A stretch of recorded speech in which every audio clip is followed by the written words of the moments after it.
Millions along the Gulf Coast are bracing for Laura, which is now officially a hurricane. Mandatory evacuations are underway as people prepare for the storm, which is expected to make landfall as a Category 3 hurricane. For more on Hurricane Laura's track, I'm joined by meteorologist Greg Dutra. Greg, it looks like this storm is quickly picking up strength. It is definitely intensifying fast. Now that it's over the best conditions for it in the Gulf of Mexico, very low shear environment, which means the thunderstorms as they grow around the core aren't going to be torn apart. And I would expect over the next 24 hours for this to form some kind of ragged eye, if not a full eye here. And you'll start feeling impacts along the Gulf Coast within the next 24 hours from this storm. Here it is on the satellite now. This high pressure system that's over Florida has definitely pushed the track just a little bit farther off to the west. We're just getting a new updated now. Thankfully not changing the intensity of the winds at landfall. Still at 115 miles per hour at about midnight on Wednesday night, early Thursday morning, on to maybe 8 o'clock in the morning would be the latest if this takes a more westerly track. Here's our latest in-house model. This has shifted a little bit east since the last time we updated, but still, this is farther west than the official forecast track, and something I expect the official forecast track to change to, with 7 to 11 feet worth of storm surge,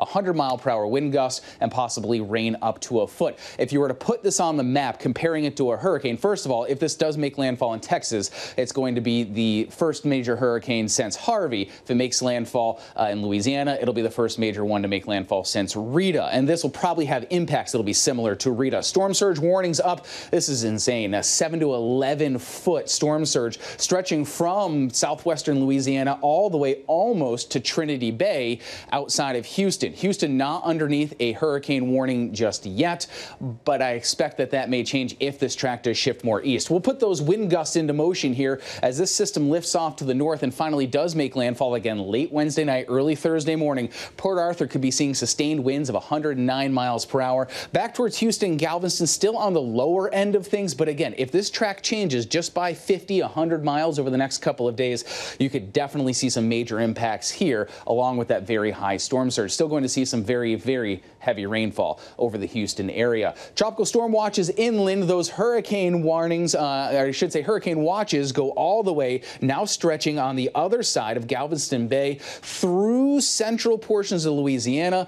and then stopping just short of out there near the mouth of the Mississippi River. A wide stretching system, and that's the biggest difference between Marco and this, how much bigger this hurricane is going to be and also how much more powerful too. The spaghetti plots have definitely made a new shift further off to the west, and that is putting most of them over Houston. Again, by the next time the National Hurricane Center updates, I will bet you that track is shifted a little bit closer to the Houston area, and that, of course, Diane, is something that we don't want to see, along with these very heavy rainfall totals where rain could be in excess of a foot. Even these are starting to make that westerly shift that I was talking about. So, Diane, not ideal. I think that Houston, Galveston should be on the lookout for a big change their way, and you only have about 24 hours to prepare because then tropical storm force winds will be in, and your time is up. You can't do any outdoor preparations after that. Now is the time to do it. Yep. Thanks, Greg.